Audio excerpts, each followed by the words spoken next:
call. We're all here, and then some. I need approval of the agenda.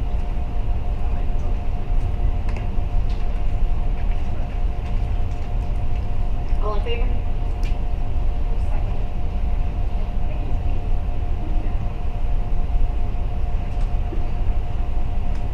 Okay, we're going to jump into public comments. I just want to let you guys know that you get about 2 minutes. And this is going to be very informative. They're going to go through everything that they have discussed. So it may answer a lot of your questions before you even ask them. But I'm going to start off. We got an email today from Jane. And she wanted it read since you couldn't be here. So you guys get to listen to me. So Jane says, my son tested positive for COVID-19 after returning from football camp. He has been lucky. He's been asymptomatic for his entire time of quarantine. The rest of the household has tested negative, but are quarantined until August 13th. We wouldn't have gotten him tested if we hadn't notified by the school that he had been exposed. When my son tested positive, there were no notifications similar to the notification that came from football camp. My family contacted anybody we were aware of that had been in contact with Caden since he had returned from camp. It is reasonable to assume we could have missed someone. If there was a notification from school, anyone he had been in contact with would have had knowledge of the child family's exposure via school message, Facebook, or other form. I would like to know how the school intends to meet the needs of students who will attend online but have classes that require hands-on learning. For example, welding. How is school going to provide those learning opportunities for those students? Will there be some type of hybrid model implemented for those students where they will have some classes in person and some online?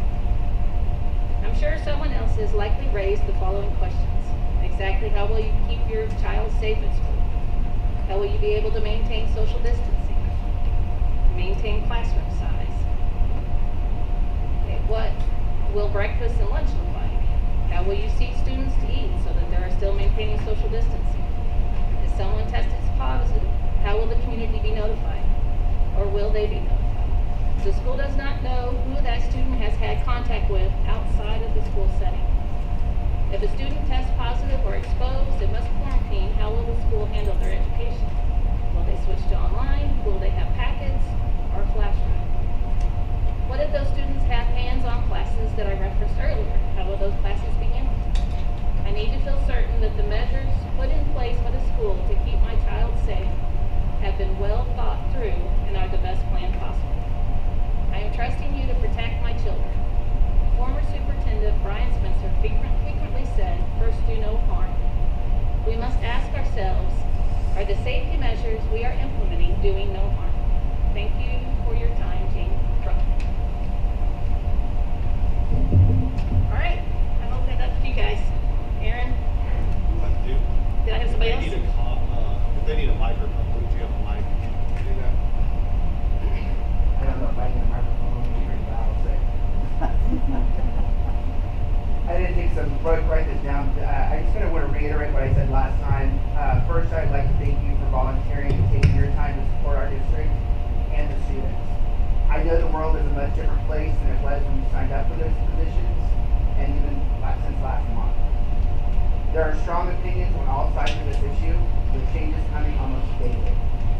Your decisions tonight will not make everyone happy, but I believe you will make the decisions that are best for students, staff, and community. I trust in your decisions because I know you have spent hours ensuring all guidelines are met. With that said, regardless of the decision that you make tonight, you will continue to have my support. I have personally witnessed your dedication to hard topics and doing what is right for Central Heights. I also know that this administration will work tirelessly to implement the needed changes to the calendar and daily schedules as needed and warranted. Based on information from the last meeting, I feel Central Heights has already done a great job in making both in-school and remote learning options available. Will there be bugs and kinks that will need to be adjusted? Yes. But I know that this administration and board will ensure that they are fixed with minimal impacts. I believe that there's a saying around here, it is a great day to be a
name's Edolette. I've got a child that's going to be enrolled in his senior year at Central Heights.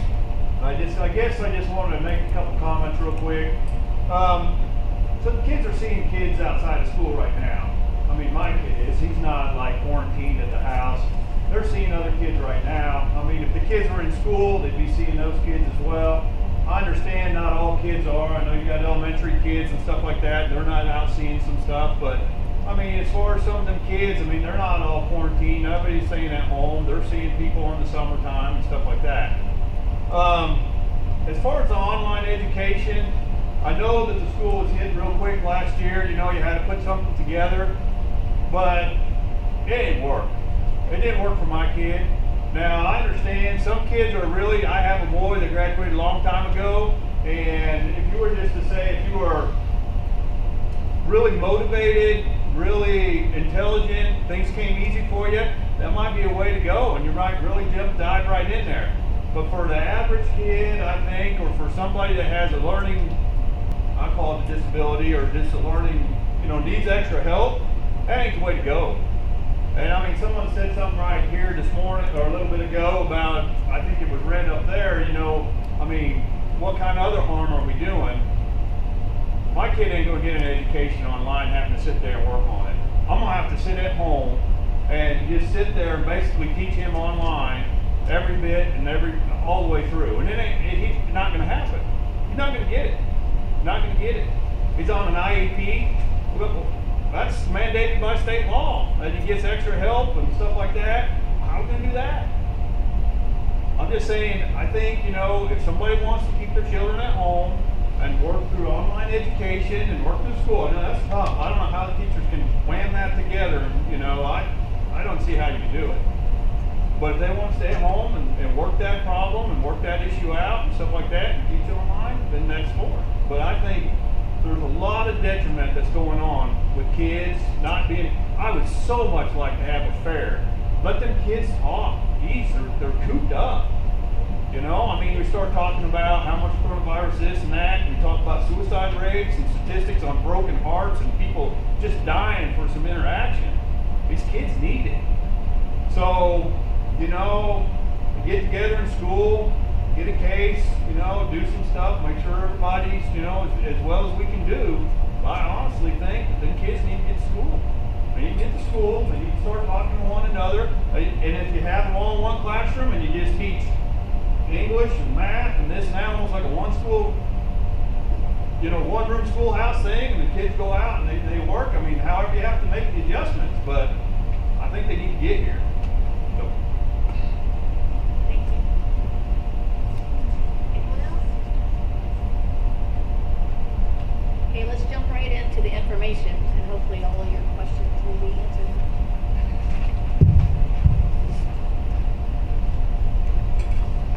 I'm going to come around this time so I can actually see what Mr. Teal puts on the screen. Not that I don't trust him, but I don't trust him.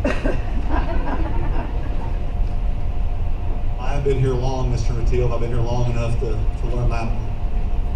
I'll start here. I want to thank all of you that made some public comments. I do think every one of your questions will be answered tonight. And I'm going to tell you, you know, when Ed says kids need to be here in the school, I think we all know it's true. Kids need the things that schools provide. And Ed, who I had a chance to meet today and talk with for a long time, this guy's had 14 different kids come through. I mean, those guys are saints, my goodness. And Tanya, who I've had a chance to talk to a few times, when she says there's a health risk that we have to be very serious about, Tanya's right. You know, I've had the chance to talk with Tanya. She's a very engaged mother. Is very concerned about the safety of her kid, her friends, the staff here. You know, when the state board met and they voted 5-5, if that isn't a microcosm of where we stand as a society right now, that our state board is split completely down the middle on whether or not we should have education. You know, when Jim Porter, our representative, said that people say kids need to be in school and they're right. People say if you open schools you could spread the virus, and they're right. You know, he hit the nail on the head. Everyone has a valid point, a valid concern. This is a tough time. and there's no way to sugarcoat that. You as parents have a difficult decision to make. I think we're going to present to you some options that hopefully give you a chance to put yourselves and your kids in a situation you're comfortable with. But I appreciate that this is a tough choice for you and a tough time to be a parent. This is a tough time to be an educator. We're asking more of these people than has ever been asked of them. But at the same time, we understand we're very lucky that we get to still come work and do what we love every day. We know there's a lot of people in our communities that would love right now to be asked to do more than they've ever been asked to do with their work because they don't have that luxury. So this is a tough time. And I'm gonna say one more thing, I'll hop off my soapbox and start talking about real stuff. But you know, our communities have always been defined by tough times. You know, if you come together and you'll come out stronger on the other side. If you don't, you're just gonna fall apart. You know, and there's no exceptions. And this is one of those times. Not everyone's gonna agree, not everyone's gonna choose the same option. We totally understand. We're here to support you. If none of these three options work for you, I understand. I completely understand. We are here to support you guys. We want to try to provide options that work for all of you, but you need to make the individual decision that's best for your kiddos. And we understand that. That's what we're here for, is to support families and kids. We'll start with the calendar here. Mr. Till, could you pull up the timeline to start? Sort of how we got here. It has been an interesting few weeks of trying to plan and put this thing together. If we could full screen that would be great. But you know, July 8th we had a board meeting. We decided, you know what, the state's putting out guidance. We can see here in a few days. We're gonna work. We're gonna put this thing together. We're gonna bring you a plan that we can approve at the 22nd at a special board meeting on July 22nd. And we meant it. Well, we got that guidance. We worked through the weekend, brought in teachers, brought in people. The next week, started working on putting that together and making a plan that worked for USD 288. On the 15th, the governor put out the executive orders 2058 and 2059. 2058 said all schools will start after Labor Day. So then we quickly put together a new calendar that started after Labor Day. That calendar was not received well. I had 100% negative feedback from our staff and the KNEA, which I understand. There was a lot of issues. We had to just try to be proactive, be ready for the governor, to meet the governor's mandate. And then her executive order 2059 required temperature checks, masks for everyone in the public school, with a few exceptions that we'll go over later. That changed some things for us, so we got working again. On July 22nd, the state board overrode that, again by that 5-5 vote, which is just where we stand. Like I said, Keisha had a 6-5 vote on whether or not to start athletics on time. You know, we just, as a society, we just aren't in agreement on where we are. But that changed some things for us. That night we had the special board meeting. We could not have this plan that we're going to show you guys tonight at that board meeting, so we just try to do it informational. This is where we're at. This is the process we've been through. The very next day, I got guidance from County Health. We had put together a 3-phase plan to get back to school. County Health came out with a 5-phase plan. It was better. 5's more. So we had to scrap that. We had to adjust. That was a Thursday. By Monday, we had a plan that we feel is a common sense approach that meets all the mandates. We've met with the staff throughout this week, try to find anything that needed ironed out, and now we're here to present it to you. So that was sort of the timeline. Things have changed a lot. It's fluid, and it's going to remain fluid. But that's sort of how we got here. Mr. Mateel, could you pull up the area start dates? So we're looking at when to start school. What's the best approach? We had sent out the Labor Day calendar. It was not very popular. I had heard since then from some that said they would have been more supportive. I sent out some different options. I wanted to see when the schools around us were starting. This week was special board meeting week because of that timeline I showed earlier. This week's the week that the school boards can approve plans. Most of these all have met Monday, Wednesday, but they've all approved these start dates. So our area, as you go, the surrounding schools, Anderson County starting August 19th, Osawatomie starting August 20th, West Franklin, Pomona there starting August 26th, Wellsville August 27th, and Ottawa starting September 8th. Our special ed co-op includes these other schools: Lewisburg starting August 18th, Paola August 19th, Prairie View August 19th, Jayhawk Glen August 20th, and Pleasanton August 26th. So you can sort of see where the schools around us fell in start dates. And again, everyone's got their own individual situation. I don't know how they got there, their individual considerations, but those are all approved start dates of our area schools. Our staff was presented with some calendars. On the 22nd, the board thought, okay, let's give our staff some more time to make sure we're ready for a model that can be implemented both online and in school. So I said, okay, we're gonna pay staff for to come in for another week of professional development. We gave them 3 calendars to put that either before school, on the week of the 3rd, the week of the 17th, and put in the day at the end or throughout the middle. This first calendar was the calendar that the staff liked. This will be the calendar I would recommend the board approve, because this is the one that the staff had voted on. This will essentially push school start date back 1 week to August 24th, which I think is in line we saw with most of the schools around us. The week of the 17th of August will be an additional staff PD day to make sure we're ready for the start of school.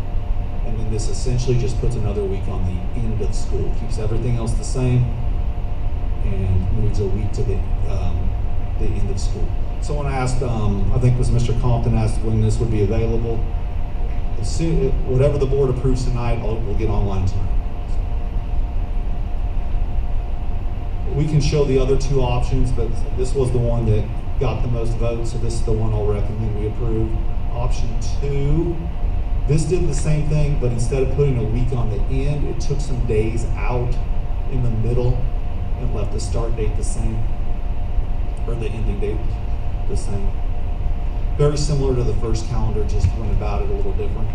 I'm going to leave the 3rd calendar. This calendar moved everything up, did the extra week of PD next week, and left the end date the same. The August 24th start, the calendar one, was the one that staff preferred, so I think that's the one we'll go with. And I think, board, do we have any questions on the calendars? If not, I think that's all I have on it. And if you do, you'll need to turn your mics on. I think Lori's is the only one that's on. I think they're good. Okay, so that's the calendar. I think we're going to move on to the reopening plan. This one is sort of the one that should answer all the questions. What's it look like when they get on the bus? What's it look like in the classroom? What do we do with the positive case?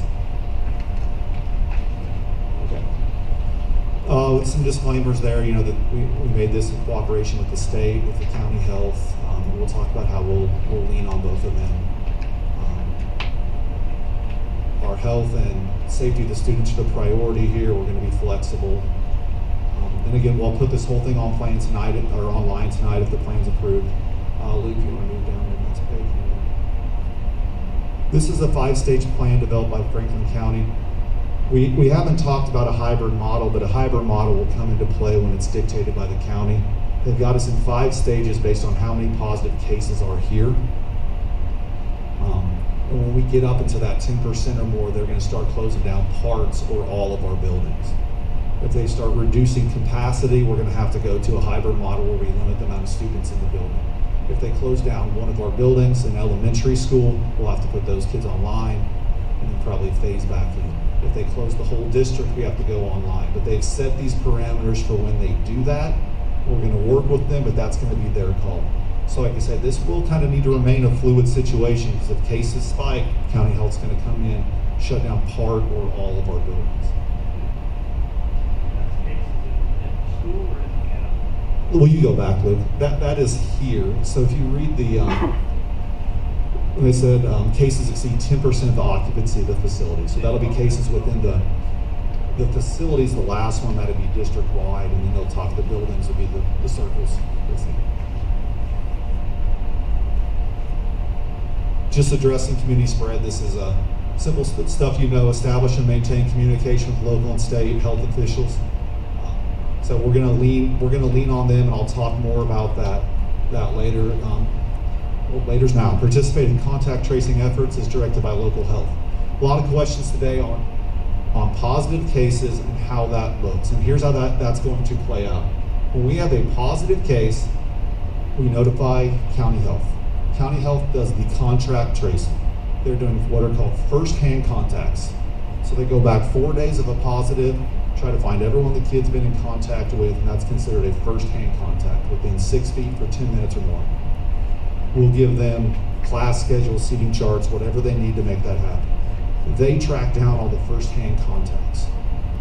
We will let you know when it affects school. For instance, when we had the case this summer, we needed to shut down the weight room. Put that out there for everyone to see.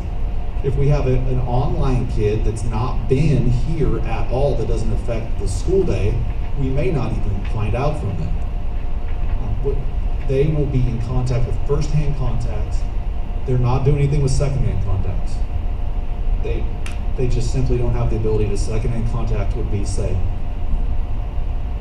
your kid was in contact with a kid who was in contact with a kid who tested positive. That's a second-hand contact. Once your kid's in contact with a kid that tested positive, they're going to get a hold of you, recommend quarantining, you recommend testing. And so we will lean on them, but that is the protocol they've established. Track down the first-hand contacts, and then county health will contact all of them. We have signage we purchased and placed throughout the district, hallways, entrances, communicate how to stop the spread. Unwell students or staff are going to be sent to the school nurse for evaluation.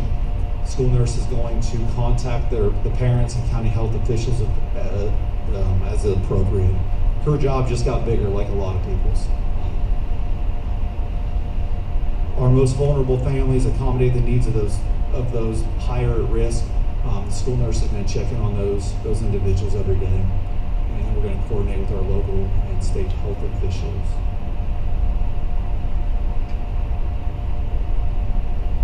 Some definitions. I don't need to read these word for word, but what are these? This page spells out what are face coverings, what are hand sanitizers, what are disinfectants. We're going to provide every student in the district with two cloth face masks and a water bottle. And we've ordered 15,000 disposables for when the kids, lose them, can't find them, all the stuff that kids do during the course of the day. So. Affected areas could be closed on the recommendation of county health.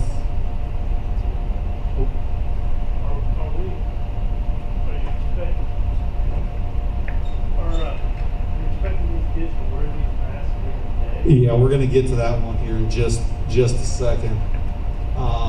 District-wide remote online learning could be recommended by county health. Next page here, Mr. Mateel. Keep moving. Okay, we're going to have daily temperature checks for students upon entering the building. That was part of the executive order from the governor.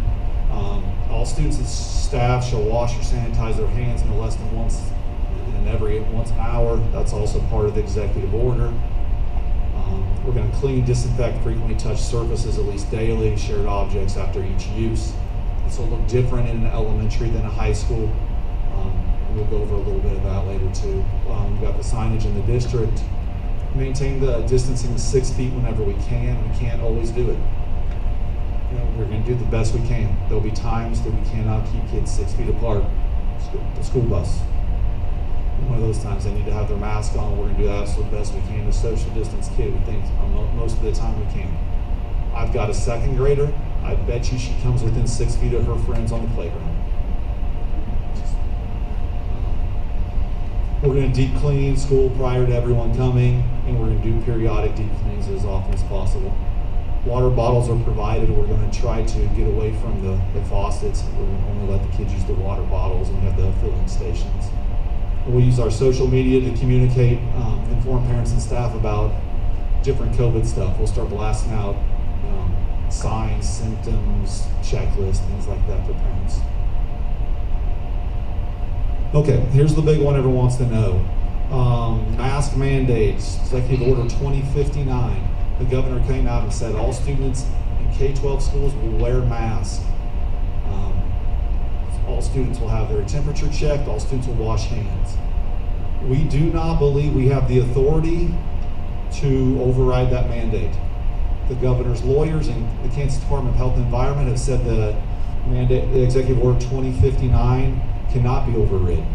The state attorney general said counties have the authority to override it. Our county is not doing that. So we are going to follow Executive Order 2059 as it's written. And that means all students are going to have to wear masks in the building unless they are eating. They're doing activities that can't be conducted safely with the mask. They're welding, they're exercising, things like that. Children who are not students and are 5 years of age or under, notice this is a K-12 mandate, not a pre-K-12 mandate. Persons with medical conditions, mental health conditions, disability, prevents them from wearing a mask. Doctor's note, note from the physician, pediatrician, whatever, would be an exception. Persons who are deaf or hard of hearing do not, or they don't have the ability to see the mouth, they would not wear a mask. And persons whom wearing a face covering would create a risk for them do not wear a mask. Transporting students, we're going to provide hand sanitizers on the bus. This one's a little poorly worded, but provide face masks for bus drivers and mandate them for students. We're going to mandate them from everyone. We're already providing them for the students. I just want to make sure we know they're also going to be available for the bus drivers. But everyone on the bus will wear a face mask. That'll be one place that at times can be challenging to social distance students. We're going to screen students and bus drivers for symptoms. Utilize space seating as much as possible. Expect students to maintain social distancing at bus stops. This will be one of those places, though. We're not there before we're there. You know, we're going to encourage students to do the right thing, hope they do it, but they also are outside of school and outside of our supervision sometimes. We will disinfect the buses every day, and we're going to have to reduce field trips quite a bit. May I ask, is the temperature check going to be before they get on the bus? We are going to have the thermometers on the bus. We haven't got we have the automatics for when they come in the building, so they walk in, it automatically takes theirs. We are thinking we're going to screen, we're going to do the temps when they get on the bus. There's going to be challenges to that. Some parents put their kids on the bus, and maybe there's not a parent at home. You know, that's a difficult situation. So we are going to screen all the kids when they come in, at least monitor for symptoms. We can do temp checks. Buses are going to be a challenge. We will communicate with parents when that happens too, because they say, okay, we got a kid that's got a temperature, we can't put them on the bus with the other kids. We can't put them at home by themselves. It's a tough one. The temperature threshold set is 100.4. So that'll be a deal in the morning too. Sometimes kids, we're going to make sure that's an accurate temp, because kids can run around before school, they'll be hot, their temp will pop. So have them sit down, have them cool down, try it again in a half hour kind of thing. We know the reality of that is, you know, some of us maybe run at 100.3. So.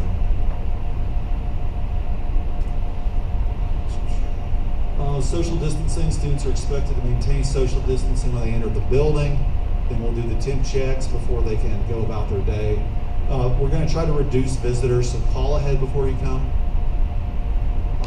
We'll screen visitors, or we require masks, things like that. But for the most part, we think we can really reduce that. You're coming to pick up your kiddo, just call, let us know, we can bring them out to you. You're coming to drop something off, we can just drop it off. So I think we can reduce the traffic in the buildings a little bit that way. Unwell students and staff will be sent to the school nurse for evaluation. She'll work with county health and see if they need to get tested.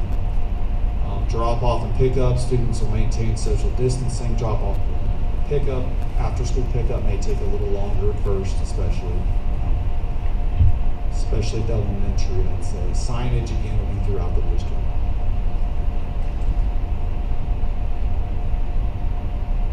So on entering the building, we'll take the temp checks every day.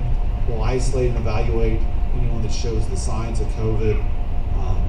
And we got to remember privacy concerns. We've had a lot of talk of boy, I want to know. I want to know if I had known this kid had it. Well, we can't tell you Nathan had it. You know, we can say a student in the secondary, a student who had been at Wade's. You know, we can't go tell you private student confidential information like that. Meals, again, students need to clean their hands. We'll use disposables. We'll maintain social distancing to the best of our ability. We'll disinfect the cafeteria. The cafeteria will be a place where there will be times we can't social distance, especially in elementary, but what we'll make sure we can do is keep those stable groups together. In the elementary, in the high school, the kids they mix around, they change every hour, they're gonna get up, we're gonna have to sanitize the desk and chairs. In the elementary, those kids can kind of stay in the same seat all day. And they come back to their seat. Well, but they're kind of in that class close to each other a lot. So at the very least, in the cafeteria, if we can't keep all kids 6 feet apart, we're going to keep Mrs. Burrow's class 6 feet from anyone else. Because throughout the day, there's a good chance those pre-K kids are probably getting within 6 feet of each other anyway. So if we keep them 6 feet, at least from the other classes, they're in that stable group.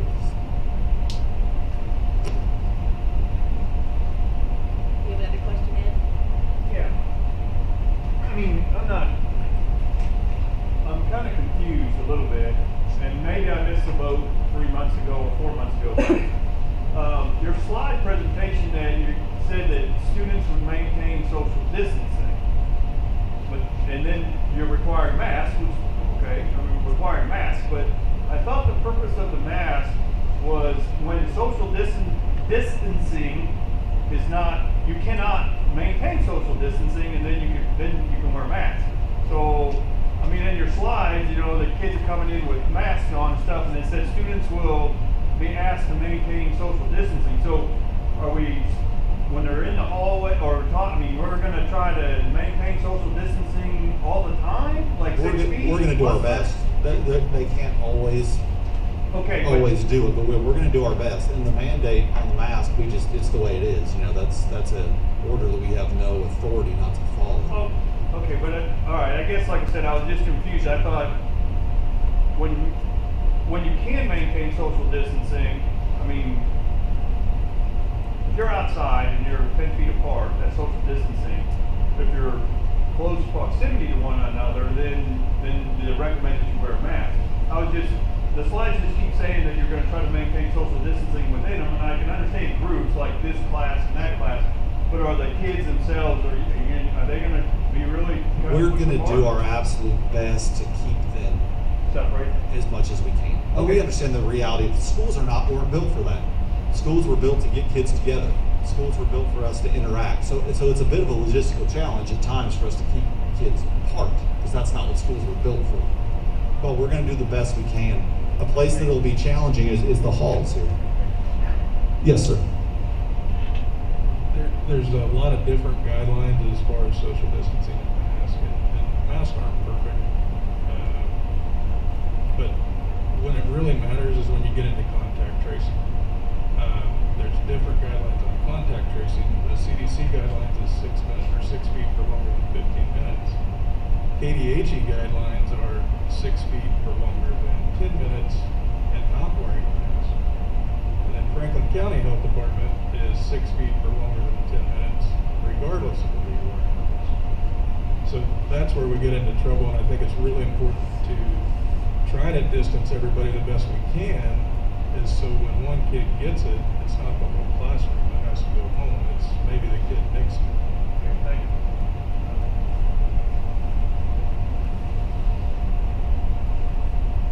I'm up here playing doctor. I forgot we had a real one. Transitions will be a place that's a challenge, and we're kind of working on that. You know, the bell rings. If you've ever been in a middle school or high school and the bell rings, your head's on a swivel, you know. So we're going to do our best there. We're going to, a lot of high schoolers, for the most part, they don't even want lockers. So we're going to say, if you want a locker, have a locker. They take their book bags around. Middle schoolers that'll have lockers, you know, some of them aren't big enough to carry a book bag around. So we'll kind of stagger them a little bit, have one group go to their locker, at least so we don't just have the mad rush to the lockers. But we realize having walked through a school, that the hallways, lockers, transitions is a place we're going to really need to work on. And then we talk stable groups there at the bottom. Have the groups stay with their groups as much as possible. In the elementary, that's really a reality, something we can do. In the 7-12, they mix around. They're going to mix around quite a bit. And I was talking with Dr. Bud Ransom one night. He was kind enough to talk with me and talk about how in the world does this work at a school. And we talked about, potentially first-hand contacts at the high school. When you have a positive case, there could be a whole lot of kids that fall in that boat of being first-hand contacts. The elementary, we have a much more of an ability to keep them in a stable group throughout the day that moves together. Social groups, we're going to discourage the congregation of students in those places we know students love to congregate. But at the same time, they're here from 8 to 3:30. They may be congregating on their own. That's why we're going to do everything we can to keep the students safe while they're here at school. But at the same time, those of you with fragile students, you still need to really think about what that means. Can the school make sure that COVID stays out of this building? I don't know that that's realistic. I can't guarantee a kid won't fall off the slide tomorrow. I can't guarantee we don't catch flu in flu season, but I can guarantee we can take all these precautions to do the best we can. But you guys are still going to have to make that individual decision if that's what you're comfortable with. But we'll discourage those social groups while at school. We'll stagger the schedule for the larger gatherings, the recess, the school meals, and things like that. But these principals have worked hard on adjusting those schedules to limit those times. And I hate to talk out both sides of my mouth because everything's right. At the same time, we want to give those kids those opportunities to do those things they love doing in school. You don't want to take recess away. I got 2 elementary kids. I know when they say they love school, they mean they love playing with their friends going to recess. Because as someone pointed out, I tried doing online learning with them, and one of them's a pretty bright kid. It didn't go well. She loved having her teacher tell her, "Oh, you're doing good." She didn't want to hear it from Dad. So we don't want to take away those things that kids love about school, but we got to keep them safe. And that's the balance we're trying to come up with here. Activities, we're going to follow the CASHA guidelines, and those will probably be pretty fluid. As of right now, they have not changed the start date of activities. We had a talk today. We want to be real careful with activities and make sure we get to the season. We're going to really, at camps, try to do a lot of running routes, lining up right, but not have the kids engaging each other right now. We're going to really try to ease into this. Open spaces, utilize large spaces, and I'm going to hop on my outdoors soapbox here. We got to get kids outside in this environment. None of us are going to want to sit in the same room all day wearing a mask. Get outside, use the large spaces. You got elementary kids. There's just the way for us to make our day better. Get those kids outside, get them moving around, get them fresh air where they're safe, social distance. Use our open spaces like this, spread the kids out. We can do the things we're used to doing and like doing, but we just have to do them differently.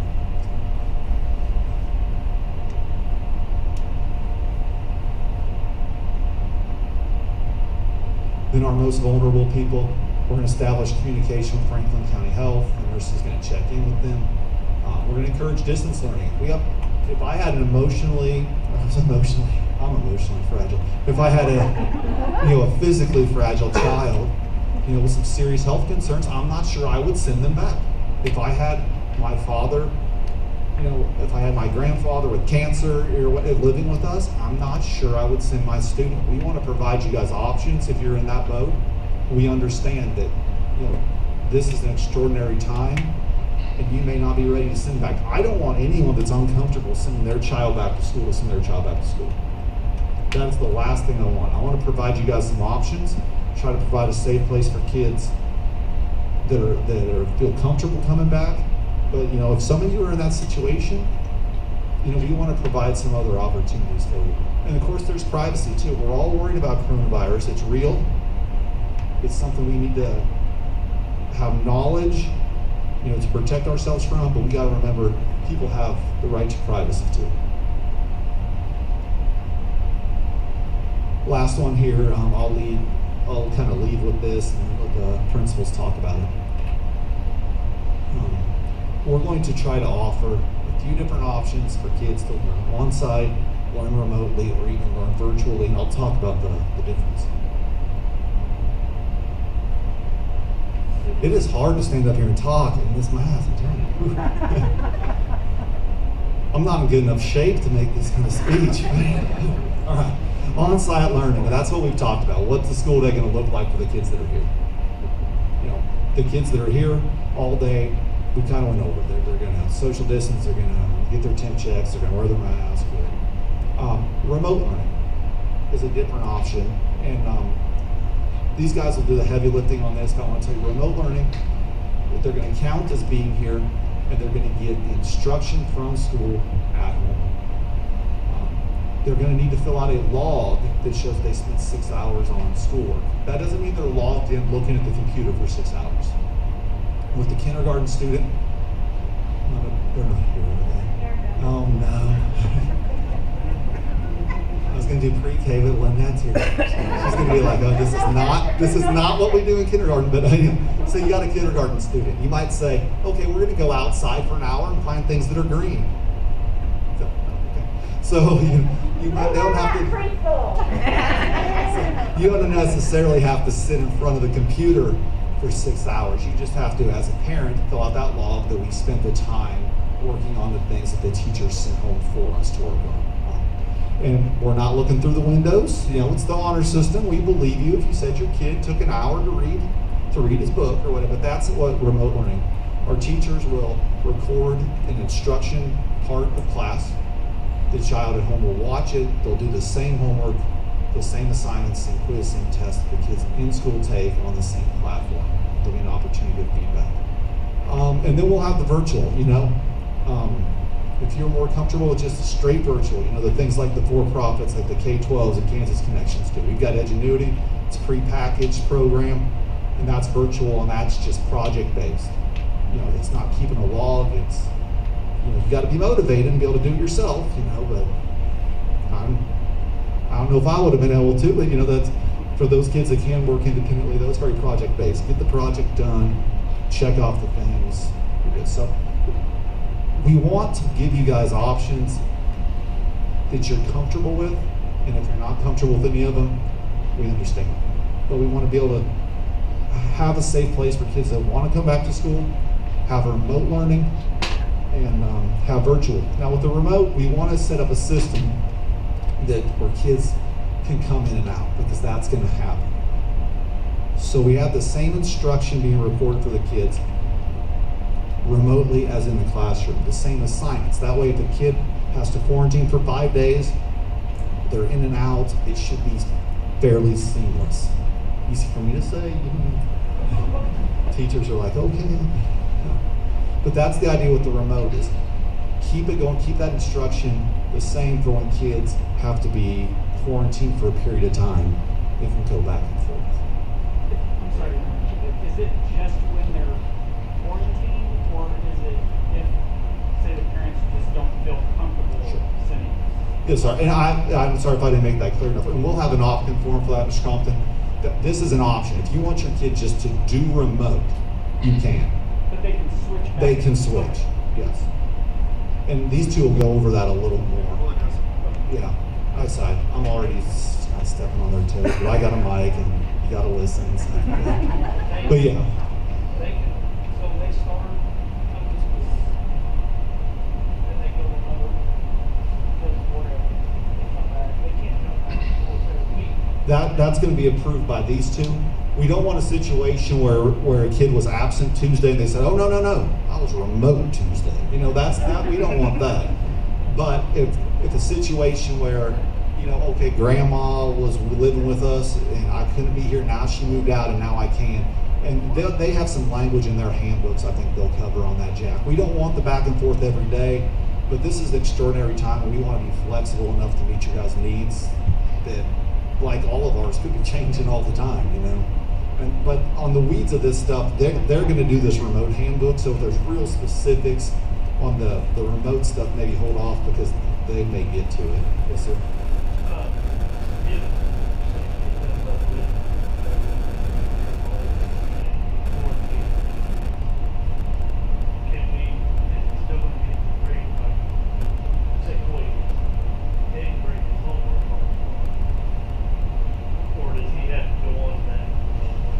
He may as well go onto remote. I'll let these guys answer that because the homework will be on Google Classroom, so he would get it in the same place.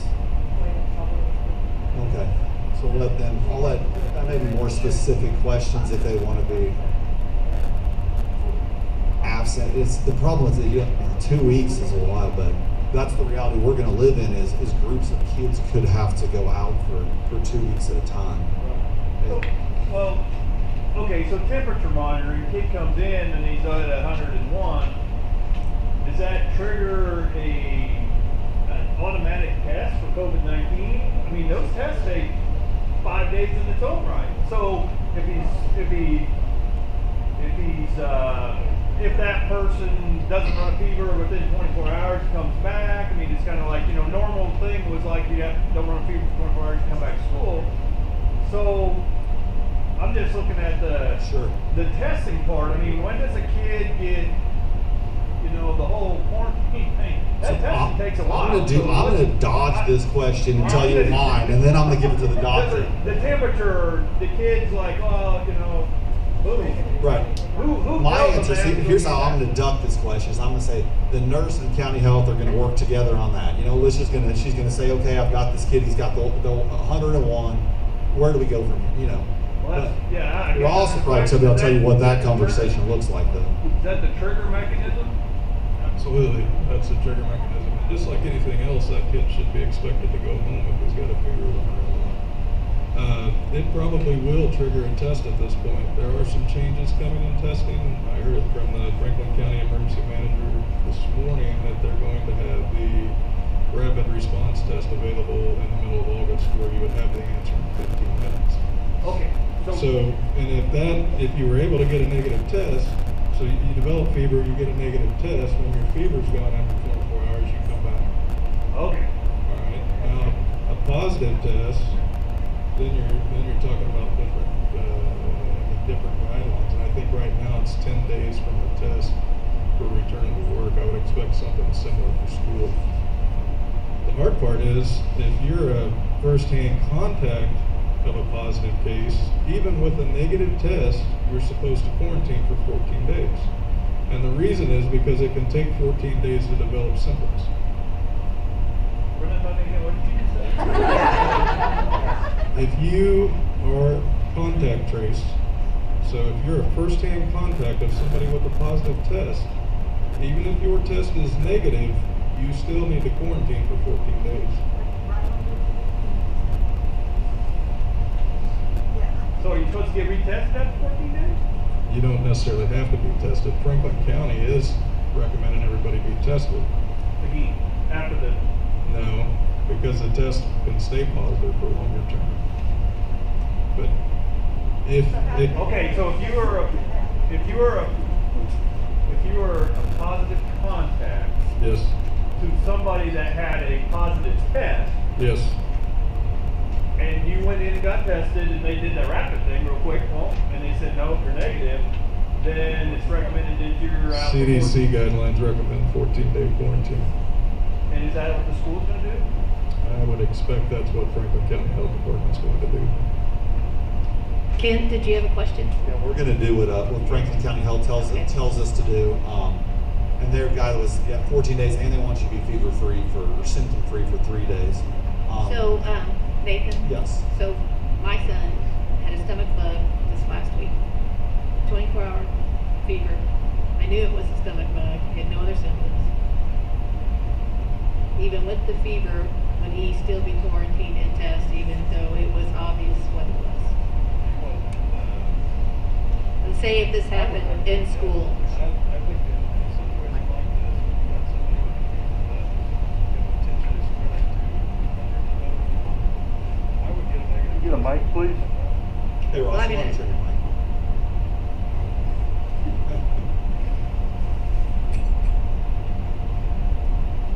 In this situation, yes. And I think the current guidelines for testing are if they have one symptoms related to COVID. Okay. And you read through the list, the symptoms related to COVID. I mean, hell, if your hair turns gray, you got COVID.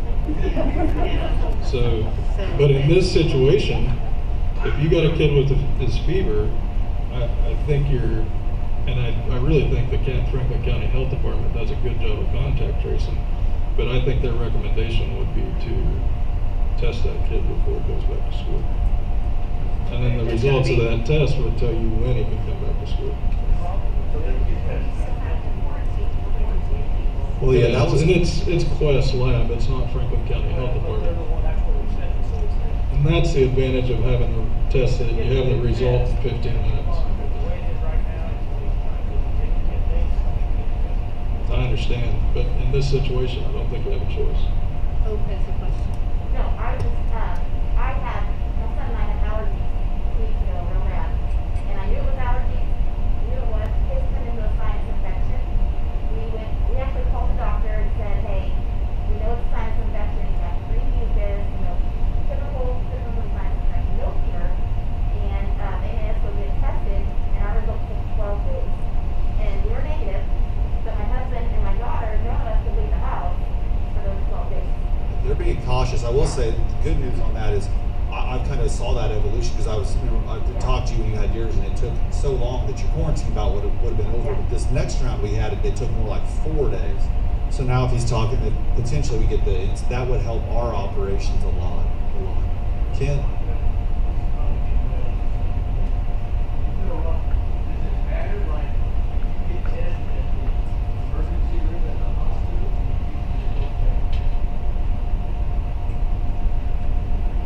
Somebody told me they went into the emergency room on Saturday and they had the results back on Sunday. It doesn't necessarily depend on the emergency room or where you're tested, it depends on where they send it.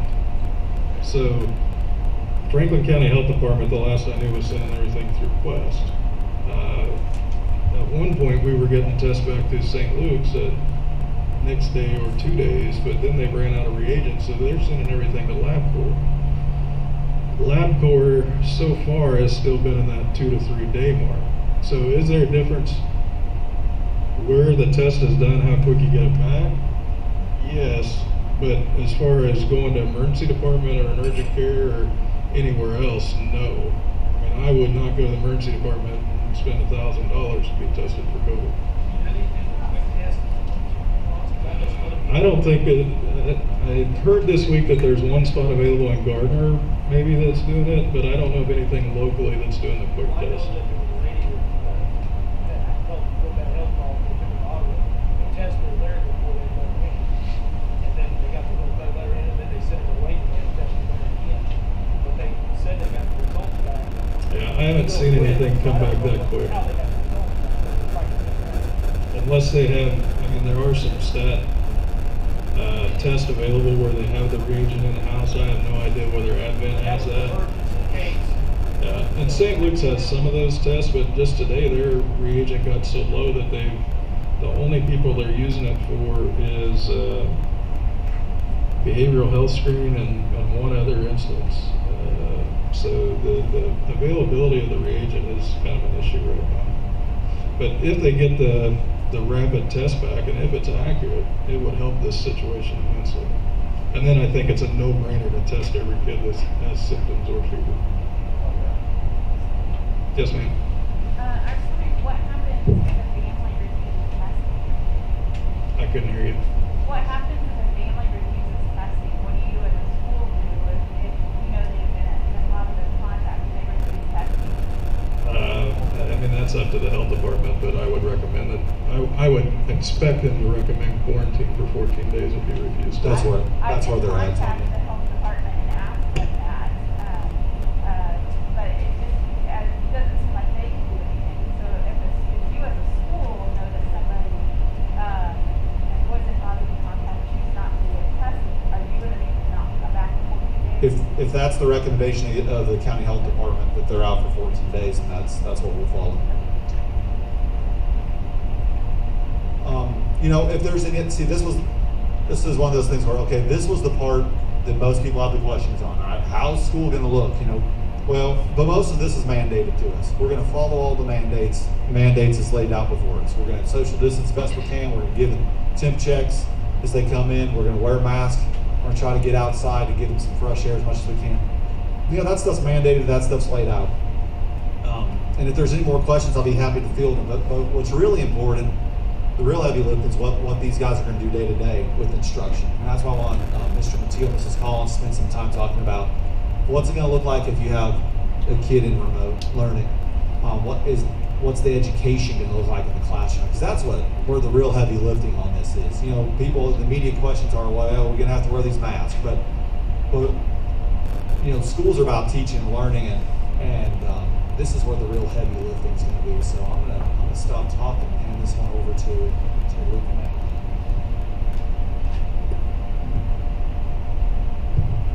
All right, I do not plan on talking as long as he did, so I'll try and get through here, and I'll try and hit the high points, and certainly if you have questions, I'll do my best to answer them. I know some of them a few questions have already popped up, and I'll try and answer them as we're going through here. First and foremost, in terms of remote learning, I would just say, you look around this room and you see great educators. I mean, you look around this room, and if my student if Hannah, my 6th grader, has a question, I know that she can call Kim Weirs and get an answer. I know that she can call Mrs. Laketie and get an answer. My kindergarten student can do that. So we have great educators here. I might be a little bit biased, but I feel like the answer that we can get from those personal teachers is going to be a lot better than that Edgenuity program where you don't know that person. Mrs. Wilson has a relationship with Carly. I know that we can get a caring response from her. I don't know that I'm going to get that through a K-12 program or an Edgenuity or something like that. So just something to think about. Anyways, just kind of diving in here. KSD put out some very clear guidelines in terms of what remote learning is going to look like. So a lot of the majority of the stuff in here is stuff that we're mandated to do. Kind of hit on earlier, 6 hours of daily participation by student in learning activities. That does not mean that your son or daughter has to sit in front of a computer screen for 6 hours. That just means that there are 6 hours of learning activity. Some of the classes that we do are going to be really challenging to do remotely. I was an ag teacher before I was an administrator. I think about a welding class. It's just right at impossible to teach a welding class in a remote setting. Maybe they have access to a welder, maybe they don't, but they're not going to get that constant feedback on their welds. One of the nice things about that I really enjoyed when I took my freshmen out into a welding class, their first weld was terrible. It was terrible, and there might have been a lot of jokes on the students' behalf because of what it looked like. By the time the end of that first week come back, it's students creating beautiful welds and doing a great job. So just that progression that they made, that's going to be a lot different for a remote learner. Instead of doing that hands-on, now we're going to be looking at other people's welds and trying to evaluate them because I can't necessarily require them to go do that weld. We might be able to bring them into our building for an hour or something like that, but a cabinet making class. Not every student is going to have access to woodworking tools at home to do those cabinet making. So those are some really unique challenges that we'll work through as we have to. I know we have a couple students going to an automotive program in Garnett this year. One of those parents has already expressed interest in their child doing remote learning for their core classes and then going there and doing that in person. Those are some of those flexibility things that we're just going to have to do. It's different. It's very different. So we'll kind of work through some of that, and we'll go on a case-by-case basis as we need to. We would expect that a remote student would have daily participation with our school. So that's going to look different for individual students, but we will probably have some remote learning coordinators that reach out. If your son or daughter was a remote learning student, that coordinator would reach out to them daily. Hey, how's it going? Hey, are you struggling in any of your classes? Is there anything that I can help with? Right? You got food? You're able to eat? Do you need help filling out that log or something along those lines? Just that daily, more on the relationship piece, from what I can see, and then a little bit of academic support. Then we want those teachers reaching out once a week too. The big thing is we want to have that open communication. We are going to have to get creative in creating time for our instructors to make that availability for them to reach out to the students. So daily learning log is an absolute must. This is how we know that they are attending school if they're a remote student.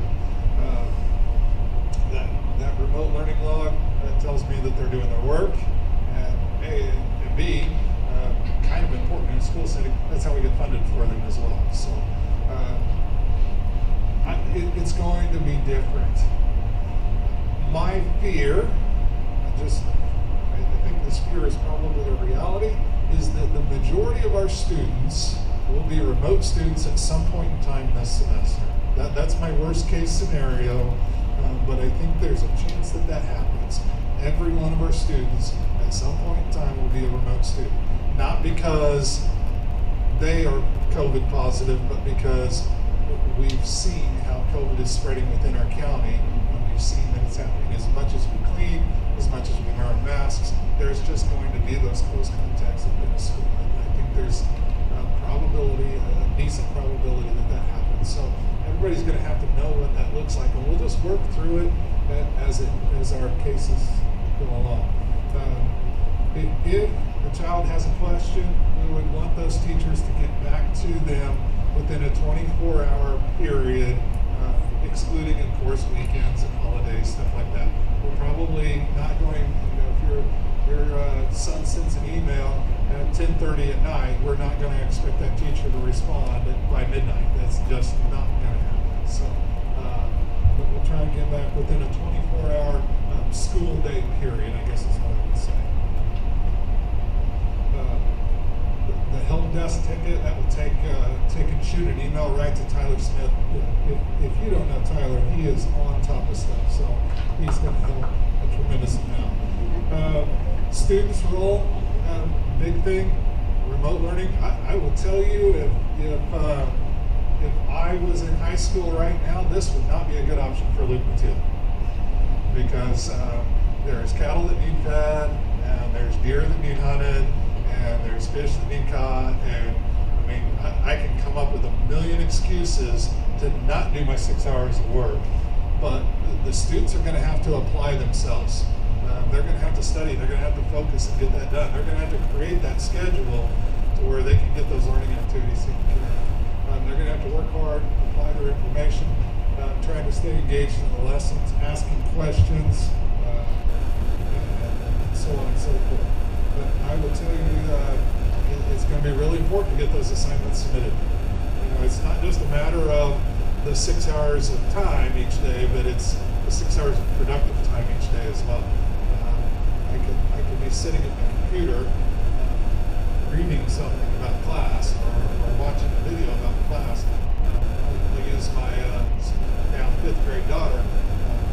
She is working all the time on her Chromebook last year, but working might have included some YouTube videos, so I know how that goes. Staff are going to be trying to reach out. There will come a point, if pick on Nash for a moment, if Nash is a remote student, there's going to come a point where you are tired of the phone calls that Nash gets, because we're going to be trying to reach out to them and just checking in.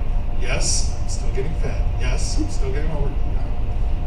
that type of, that's our expectations, that we'll continue communication. We do, it's very clear in our guidelines, communication needs to be done via phone or video conferencing. I think that the main point there is that the ability to dialogue back and forth. You know, an email now and a response 2 hours later is not what they're looking for. They're looking for that constant communication.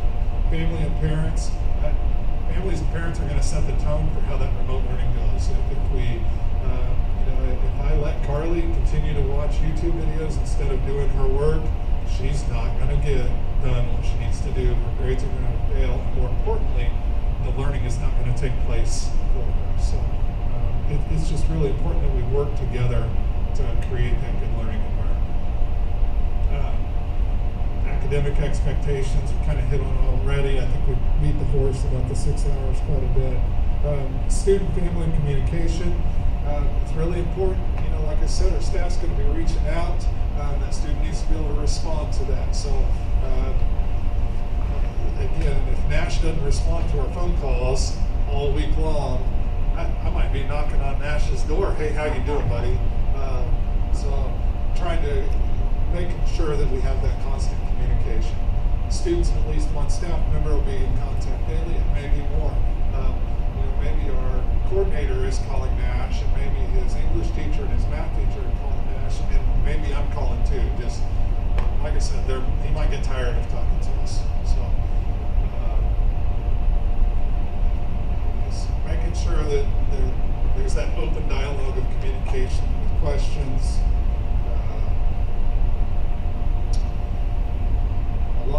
Some of this is a little bit redundant. Teachers and staff will respond to student needs, but we're not going to expect them to do that on the weekend or like over Thanksgiving break and stuff like that.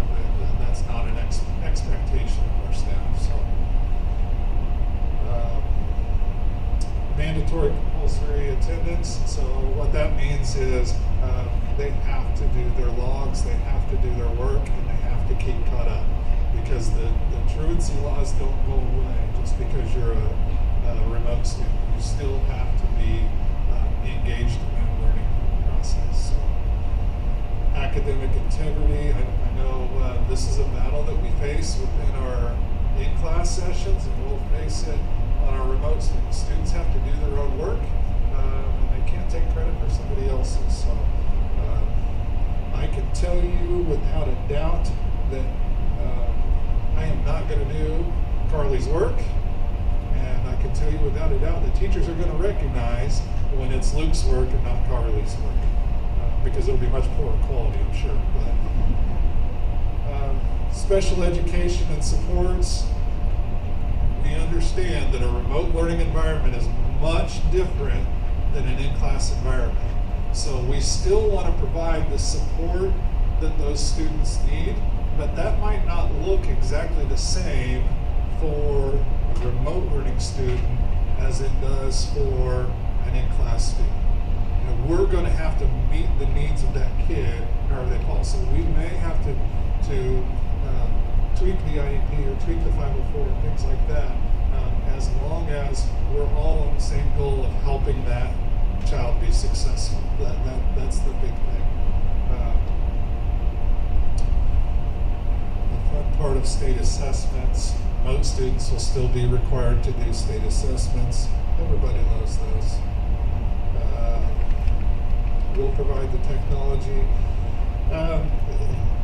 Initially, when the navigating guidance came out from KSDE, Keisha said, and it's always, I guess, been the rule, and maybe this is just my interpretation, it's always been that a student had to be in the building taking 5 new classes to be allowed to participate in sports.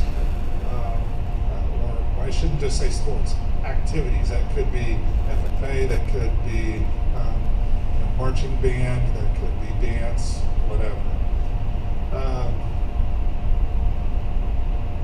I will tell you that when this first came out, I was very staunch, and students need to be in our building to participate in those activities. I've relaxed on that a little bit, and I'm starting to see a different perspective. clarification come out and said that those students, as long as they're taking 5 classes, it doesn't matter whether they are remote learners or in-class learners, they still can participate in activities. Now, I'd be interested to know how that benefits your son or daughter, but the answer is probably going to be we're going to allow that opportunity. I understand, in terms of a high school student, they could potentially be in contact with 90 students just through classes, 90 different individuals through their classes, and if there's only 20 on their cross-country team, potentially they could be in contact with 110, but if they did remote learning and only came in, maybe they'd only be in contact with 20. So there is kind of mitigating their exposure if they do the remote option. That's going to be different for our coaches. I want you to be aware of that. That's going to be a lot different for our coaches. As a former coach myself, there might have been things that I might say, hey, don't forget this for practice today, or we're doing this in practice today, you need to come prepared, or hey, we're meeting here instead of there. Those are conversations that are much more challenging in a remote setting than they are in an in-class.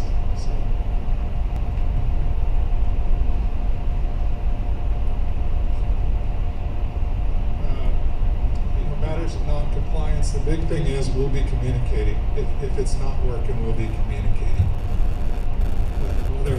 Whether that's communication initiated by the school or parents, we just need to work to make sure that the student is successful.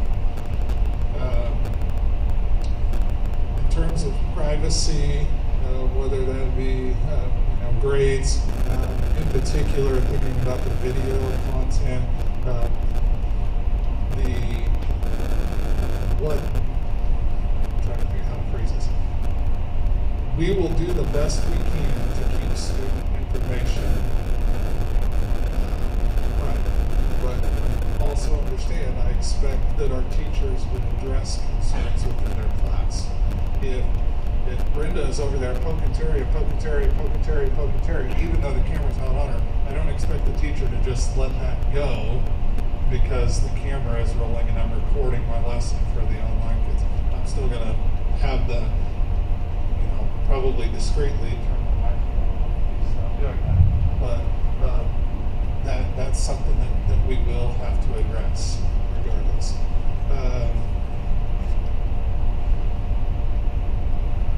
Here's an example of what that log is going to look like in terms of the remote learning log. Probably going to look a little bit different for what an elementary student fills that out compared to when a secondary student fills that out. I'll kind of speak to secondary, and then if Mrs. Collins wants to kind of throw her clarifications for secondary, I'm just looking at class. So, for me, maybe it's welding, and then it's government, and then it's algebra 2, and so on and so forth. I'm going to put that on the left-hand side. Did I complete my assignments? Did I take a test in several minutes? The other thing I want that student to do is I want to write down the name of the teachers or staff members, I guess is probably how I would clarify that they had contact with them. We would expect that a student would fill that out daily. We expect a student to fill that out daily. I don't need you to send them to me daily, but I do need them to be sent weekly.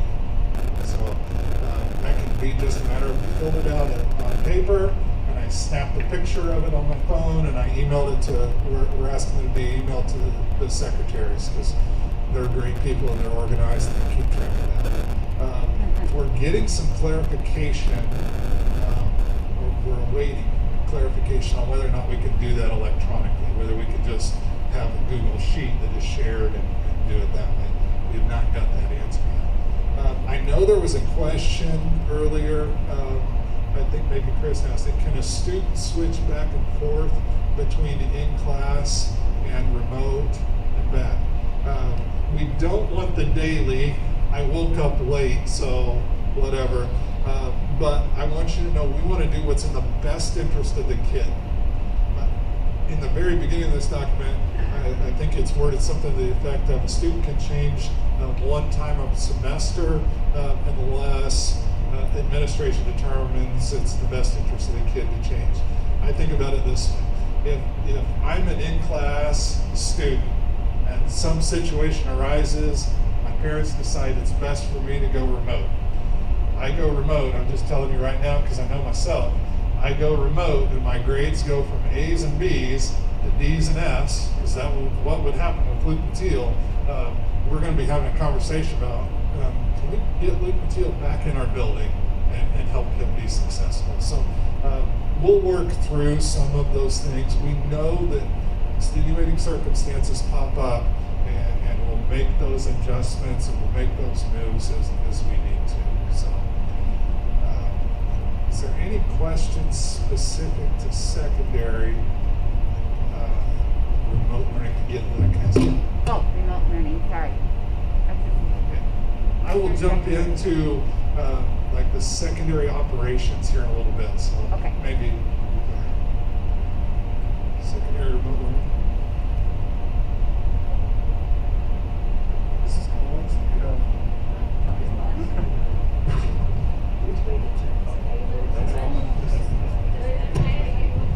Yeah, certainly. We were discussing what you'll do about absentees and when kids are too sick and how many times is the policy going to stand as it is? That's a great question with a difficult answer. I would love to say that our attendance policy will remain similar. However, I guess what I had in mind was we want students to be there. We want them to miss as few days as possible. We had in our handbook that was approved 5 days that parents could call in. If they get a situation where they are quarantined, we want them filling out those remote learning logs and we'll count those days to the extent possible. We're just going to have to be more flexible than we were in the past. So I'm not throwing out, I'm very reluctant to say, hey, we're moving it from 5 days to 10 days, just because I don't want that. I've got 10 days of doing nothing remote learning or in class. I don't want to try and bring that back in when we get through this. Hopefully it's soon. But just, we'll be flexible. I think the biggest thing for me is communication. So if a situation comes up, give me a call and we'll work through it. With that, like, I mean, everybody's talking about it if they're quarantined for 14 days. Well, you gotta think sometimes those kids that are quarantined for 14 days, they're not just quarantined. They may actually be sick. You know, Right. that's where, I mean, and it may happen more than once in the school year. Yeah. That's what I was concerned. Like I said, we'll work through those situations. It's not something that I want to be a hold up for anybody. Just that communication. There may be a situation where when that happens, we start looking at how can we scale back their workload so that they can get caught up quicker. Because that's going to be, at the end of the day, we need that 6 hours according to KSDE. At the end of the day, I'm worried about is the student being successful. And maybe in a catch-up situation, maybe that's 2 hours of work a day instead of 6. So They got 105 fever or hospitalized. right. Yeah, you're not doing anything. Yeah. We'll work through it. Yeah. Ed? And just a quick comment. You know, the teachers are teachers. They know how to teach the kids. In the remote learning environment, you got parents and you got grandparents. And I'm telling you, I ain't no teacher. But I'm going to tell you, even 3, 4, 5 years ago, we don't have no books. And so it would be, I know maybe it might not be cool and it may not be fun, but if I said, if you were in a science class, and you say, what are you doing? Say, we're doing chapter 4, and we're going to do the questions at the end of the chapter, and we're studying clouds and everything else, and so on and so forth. I mean, it may not be the funnest curriculum, but if you have a math book, and it's like we're supposed to do chapter 7, and then we're going to do the questions at the end of the chapter, and the review American government. You ask a kid in the last 2 years, you got your book? Well, we don't got a book. What do you mean you ain't got a book? We ain't got a book. There ain't no book. And I'm telling you, as a parent, I mean, if that kid had some books, and you're just saying, this is chapter 4, we're doing that. And next week when it'll be chapter 5, and then chapter 6. I can go and I can read the chapter, and I'm like, okay, I got that. Now, you're going to read the chapter, and we're going to go. But, and like I said, it ain't cool, and it ain't the neatest, greatest Zoom meeting and all this sort of stuff. But man, we ain't no educators, and if you had some books, I'm just saying, it really would help grandparents and parents if we had some books.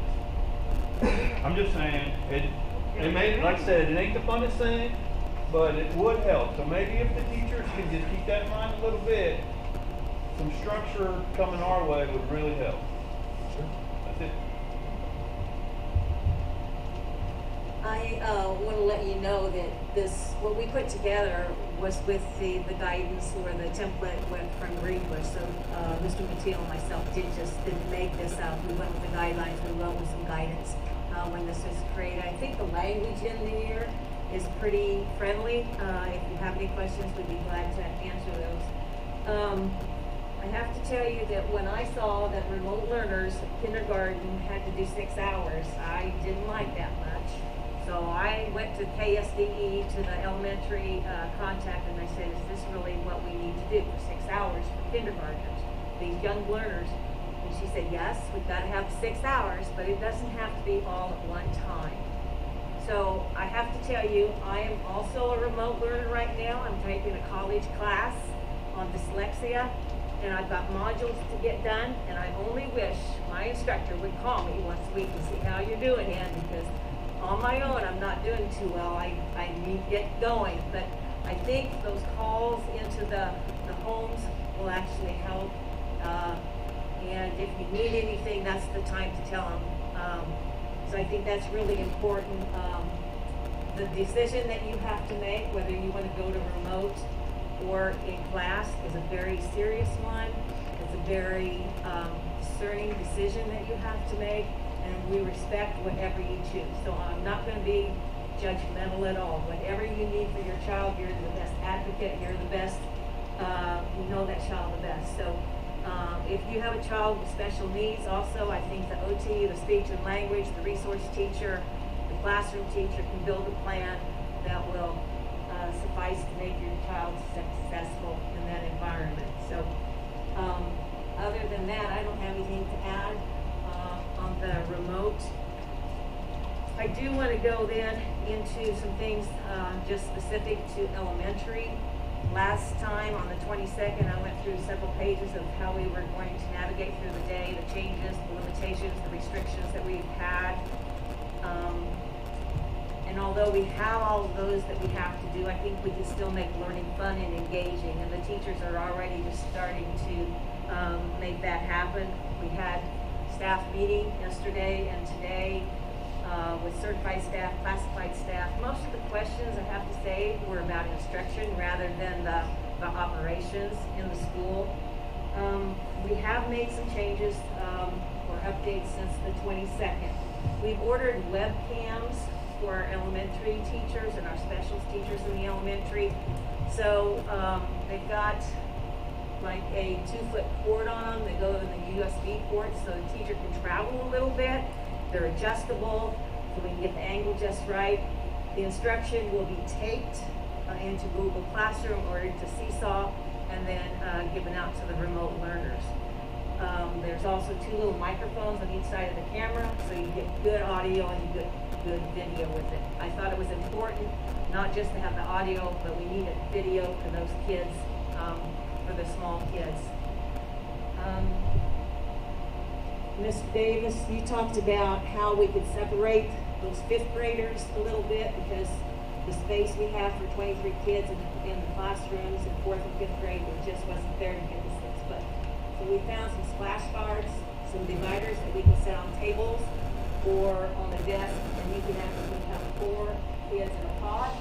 It's 48 inches long and then 24 inches high, I believe. So we can get 4 in a pod.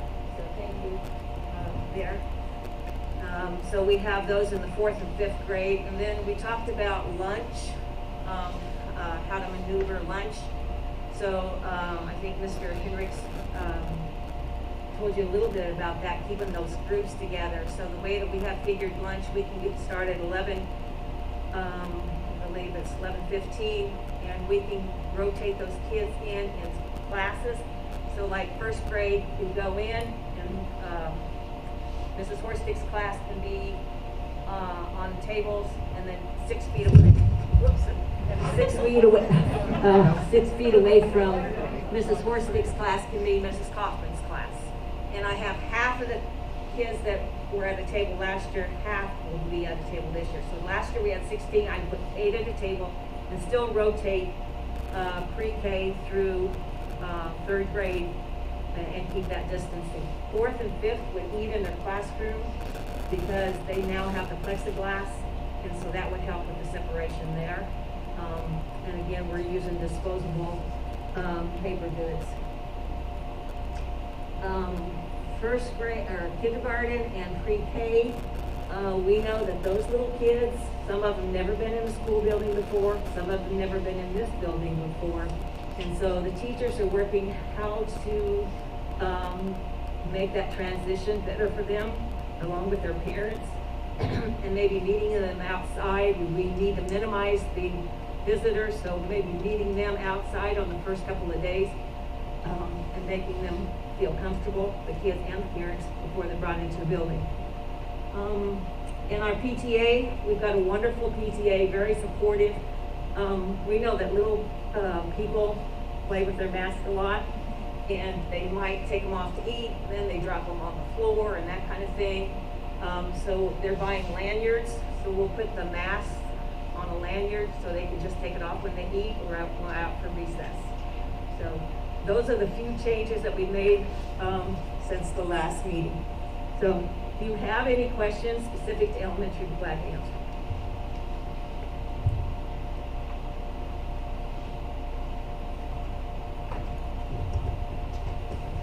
All right, I'll jump into secondary specific things here. I'm going to pull up my document just simply because it'll keep me organized.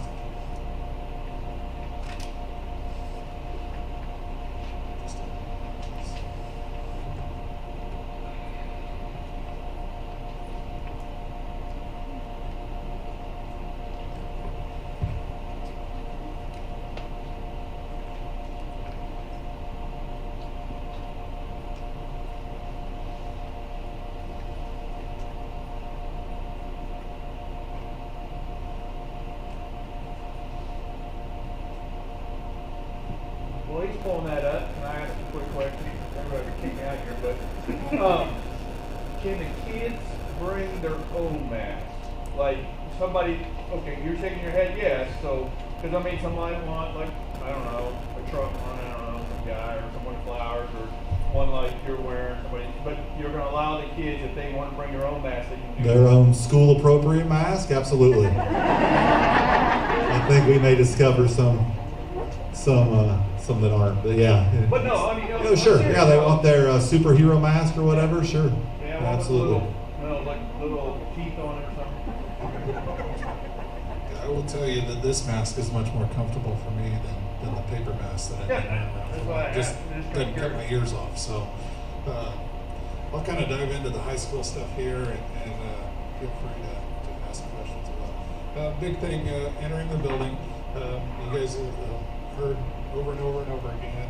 We're going to have checkpoints where they come in and they're monitored for the symptoms, and we've got the temp scanners that they walk in, stand in, I think, for 4 seconds, and it displays their temperature.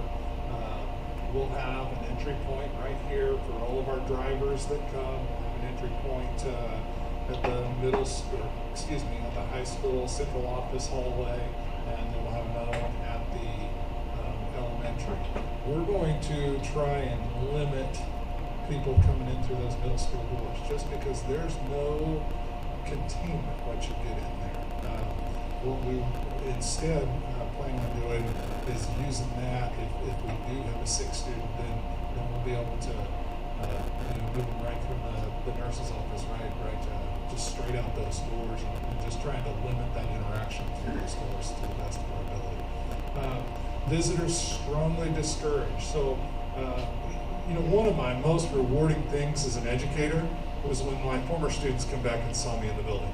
I absolutely loved it. You know, as long as they come. Some of the greatest learning opportunities in my classroom was when I had a student come back and really reflect on what they did within that class while that class was going on. So, but you know, the entry into the building, those are just things that are mediated to us. So we'll try and keep the visitors down in terms of like bringing here a son or daughter lunch. It's just going to have to be dropped off and we'll get it to them, but we won't be able to have that hanging out for a while. It's not something that we can do and maintain a safe environment. So, masks will be worn unless they're exempted. We've already kind of gone over that. Transition periods. I bet we didn't know in the 60s when this building was being designed that we were completely set it up, ready to go for one-way hallways. You know, we truly are set up to where we can limit that interaction within the hallway. We will encourage the clockwise use of our hallways. I'm probably not gonna kick a kid out of school because they went the wrong direction one door.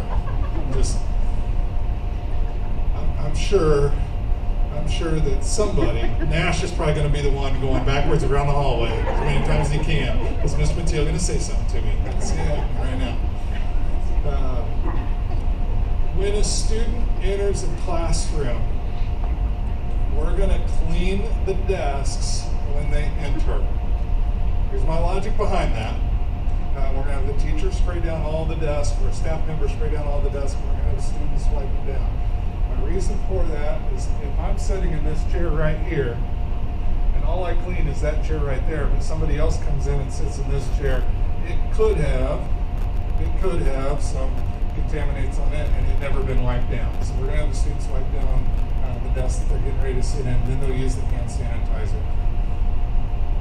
That's my theory in my head that works anyway. So we will try and clean those desks every single class period that they go in. You know, we've talked from the very beginning, it takes everybody working on the same team. There's just no way possible, as great as our custodial and cleaning staff are, there is no way possible for them to clean 30 class periods in 3 minutes. They can't do it. Unless they have turned into the Flash. I haven't seen that happen yet. I'm not saying they haven't, but unless they turn into the Flash, they don't have the opportunity to do that. So, food service, lunches are going to be breakfast is going to be a grab-and-go breakfast. So, we're not going to be carrying biscuits and gravy into the classroom anymore. I know there are going to be a lot of students disappointed in that, but it'll be a grab-and-go breakfast. We will encourage students to move into their classrooms pretty shortly after coming in the building. We will try and limit the loitering, so on and so forth. Here's what I hate. Here's what I hate about COVID. We have spent, I've been in education now, I think 18 years. We spent 18 years trying to become better at what we do, trying to engage the students that don't like it. We've tried to engage our craft. When I was in high school, we had a teacher here. He might have taught government, and he may have had his overheads copied, and we may just, you guys remember the slide the paper down? I hope, I know you remember who that is. We just slide the paper down. He may have been next to Mr. Tooley's classroom. Wasn't you, Mr. Tooley? And we just copied those notes. We weren't really engaged in that class. We did what we needed to do. We spent all this time and we worked towards cooperative learning and working together and solving problems together. And this makes it really challenging to work together and solve problems together and do all those things. That's what I hate about this. What I will say, I'm going to get on my quick soapbox here. I think our staff has done a great job not dwelling on what we can't do, but instead focusing all their creative energy on what we can do. It's going to be different, but we're doing everything we can to focus our energy on what we can do. And I commend our staff for trying to be solutions oriented as we go through this. It's different, and we don't know what it looks like, but we're working together. And we said it earlier, there's probably going to be some things that we reflect on and go, man, 2 weeks ago I should have known this, and I know it now, so we'll make those changes. So I'm just going to ask for some patience in that. Food service, we are going to split our lunches into 2 lunch groups. So middle school will have 2 lunch groups, high school will have 2 lunch groups. We'll try and get some picnic tables outside, try and get students outside eating on those picnic tables. We'll try and limit the number of people at a table. There is no way I can feed 70 kids and keep 6 foot spacing. We just can't do it. And that's about our biggest number that we'll have, is right around that 70 mark in a lunch group. But I can't maintain 6 foot. What we can do is encourage students to sit with their same group of students. So Grace, I see you are picking me. I hope that we can encourage Grace to sit with the same 3 other students all the time, so that way we have that contact tracing, if you will, for that group. I know there's going to be squabbles, and I don't want to, Baker's not going to want to sit with Nash this week, because whatever. But we're going to encourage that to the best of our ability. We'll try and get kids outside eating at picnic tables. We'll try and keep some of them inside, and we'll just try to space out to the best of our abilities. Of course, that's all well and good until we have rainy lunch periods and we can't go outside. So just know that we'll try and do it, but it's not going to be possible for us to do everything we can. We'll probably try and use our common. I was going to limit our commons area when we can go outside, just to try and keep some of that easier to clean for our custodial staff. It's already going to be working hard, but if it's raining, we might have to pull some tables in there just to get some more space. So those are things that we'll have to work through. Another quick thing, I know we had a lot of high school and middle school students that brought their lunch and they threw them in a refrigerator. The refrigerator handle could probably be touched by 30 or 40 students. Realistically, we'll probably ask them just to bring their lunch in a pack that's cooled, and they keep it in their locker as opposed to that refrigerator. So attendance, we already kind of went over that. Academic expectations, we know, when we came out last spring, the expectation was, let's try and do the best we can to maintain relationships, because this is a strain on everybody, and that hasn't changed. But the state has come out and said that we will do more, and we will be more rigorous in everything we do, and so that's the direction we're heading. But so I don't know. I don't know that we have everything perfect, but it's certainly, we're working towards trying to come up with solutions to create a safe learning environment. So is there any questions I can answer in terms of secondary operations? I have a question about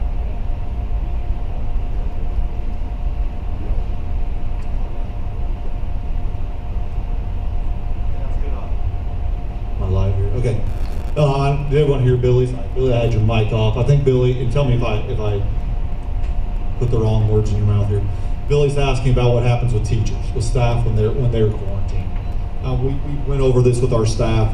The way we're gonna approach this, and no one is wrong. Other districts will handle this their own way. It doesn't mean they're doing it wrong. And there's pluses and minuses. What we're going to do is, if a staff member is quarantined, if the teacher is able to teach from home, we're going to treat them like they're here. Or they're not going to use any leave. They're going to record their lessons from home. They're going to grade your kids' assignments from home. They're going to provide that feedback like they were there. And then the sub or para in there will just be there for more of a supervision as opposed to education. Now, unfortunately, if they are sick and unable to teach, that's a different scenario. Then my mask was trying to run away from me here. If they're sick and unable to teach, that's a different scenario. Then they have to use leave. They get 2 weeks of that for that coronavirus relief act. But if they're just quarantined because they were a first-hand contact and they're able to be a remote teacher, then they won't use their leave and they'll be a remote teacher. So that's how we're going to handle it.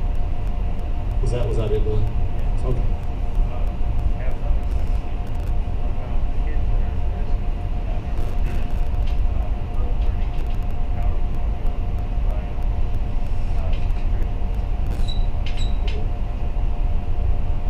Was the question simply the meals part of it, Billy?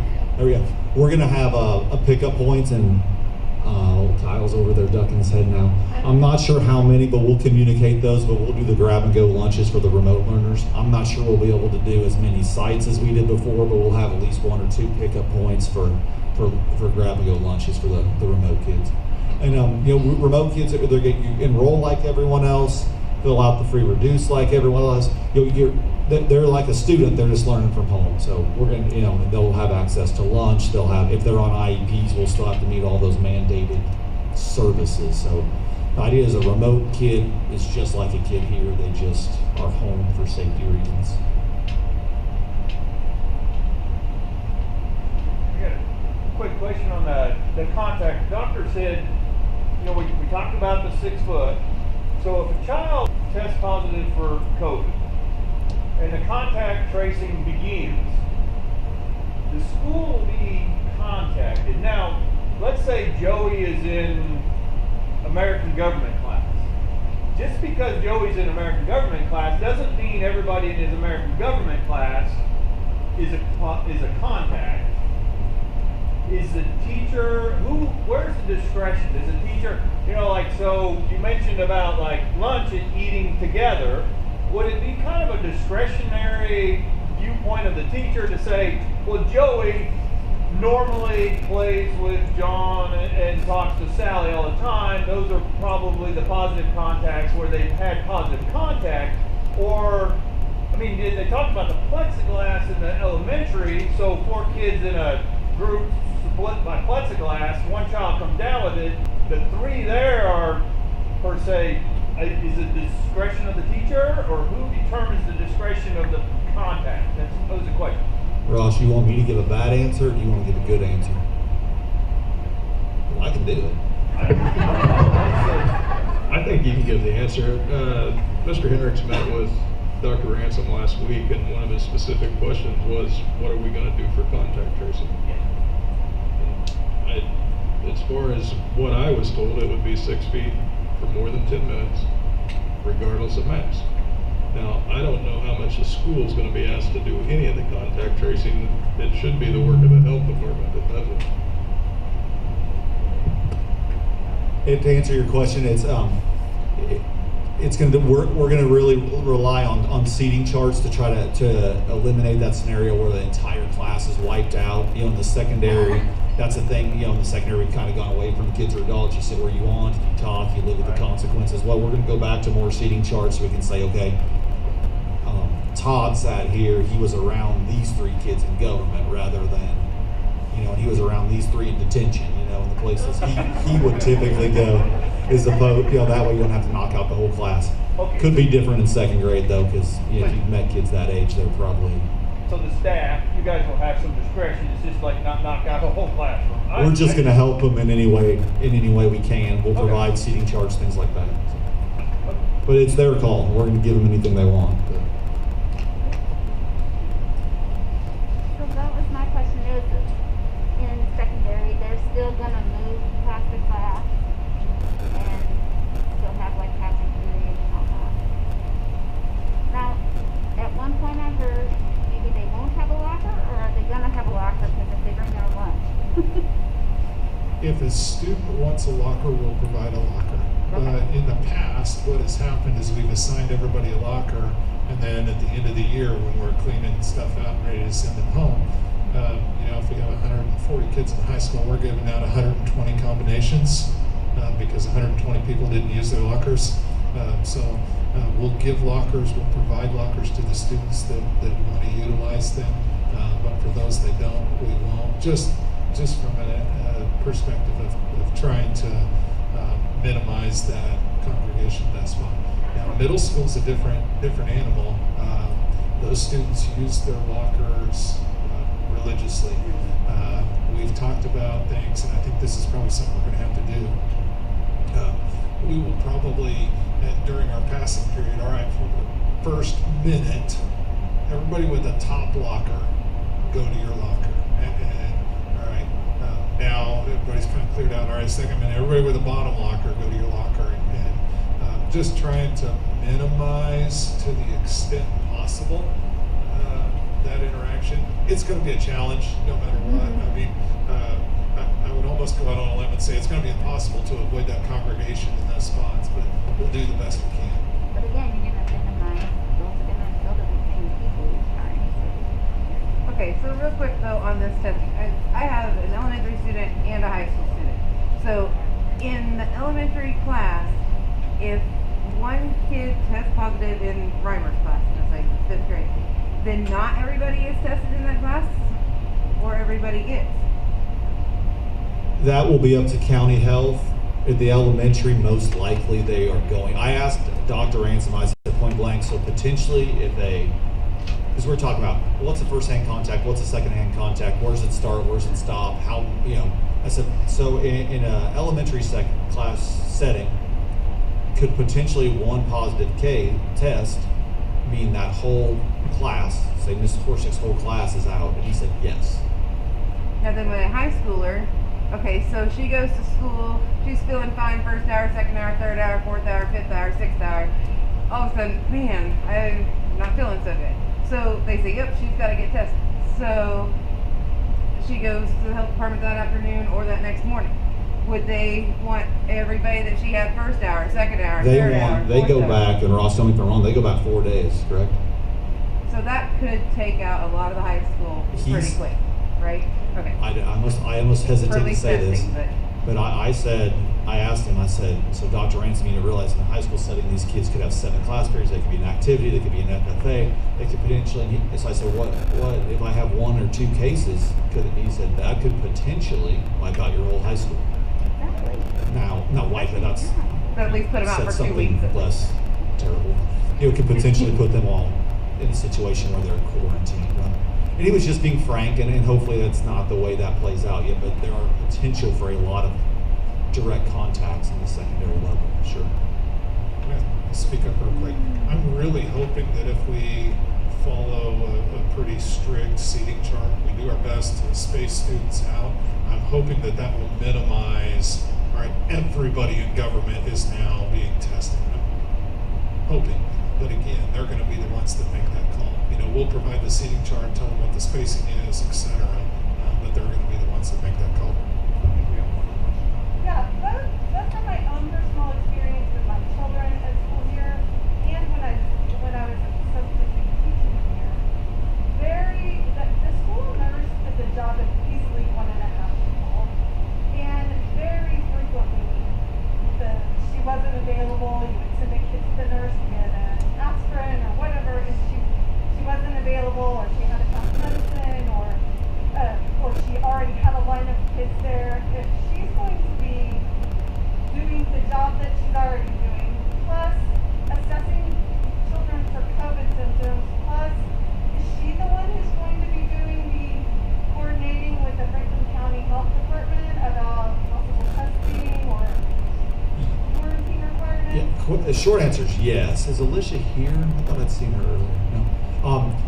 She was working to train a couple people to do some of the basics she does, because she's going to be at risk interacting with all these kids, and we need to be able to continue to do this. We're going to set up a second office for kids that show COVID symptoms, because during the school day we're still going to have kids fall off the slide and need an ice pack, and these two could probably tell you a lot more of the crazy things kids do to end up in the nurse's office every day, but that stuff's not going to go away. So we're going to set up a secondary location, and she's working to train some other people. But yeah, she's definitely going to be on the list of people that are stretched thinner and asked to do more than ever. And yeah, she's working right now with Franklin County Health to be trained in contact tracing to help them through that process of seating charts and finding out from kids. It's easy to ask a 16-year-old, who all did you see today? But how do you contact trace with a second grader? Those are the things she's working through. So yeah, she's going to be stretched thinner, and she had some ideas on some other people to train on some of the things she does to help her out, or even pick up the slack if she gets quarantined. So is this going to be like just other people who can jump in when she gets really busy, or are we going to be bringing on like another position in school? Right now, she had some ideas of people here that could help. I'm not opposed to advertising for a position in the short term.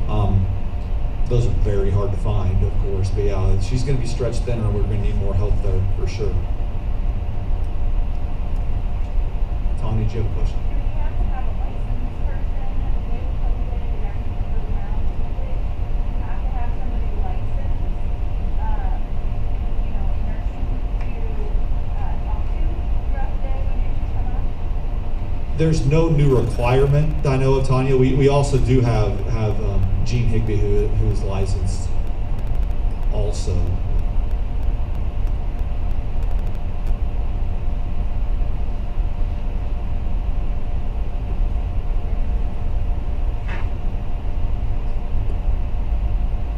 the board have any questions? Yeah, Luke, if someone switches back and forth from remote to home and remote, the officer should contact you, there will be a paper trail, right? Sorry. There will be a paper trail, documented about when they're switching back and forth, who the law and all that. Yes. We will do our best to, that communication is going to have to be really clear with our staff in particular, trying to provide those services. Yeah, we will keep track of that.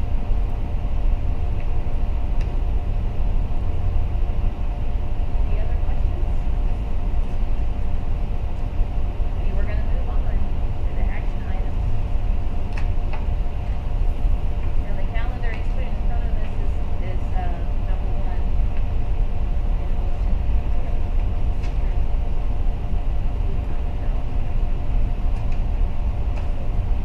Second by Sean, all in favor?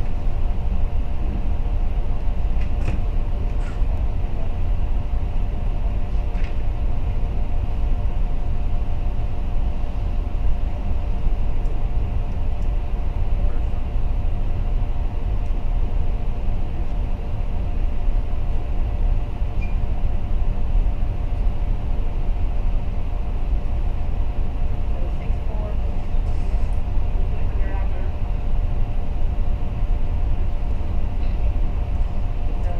So we have a 6-1 vote on that. Okay, moving on to the returning to school plan. Need a motion?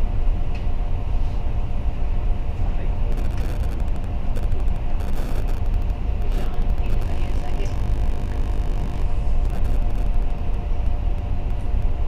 I need a vote. 7-0. And our remote learning plan. I make a motion to approve.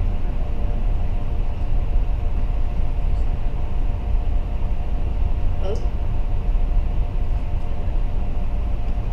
Okay, before we adjourn, I want to tell everybody thank you.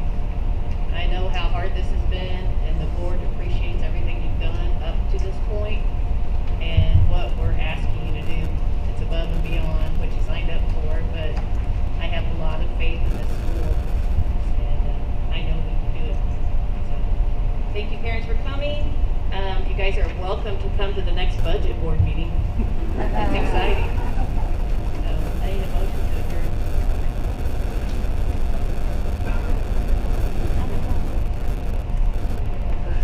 All in favor? Yes, Billy. Thank you.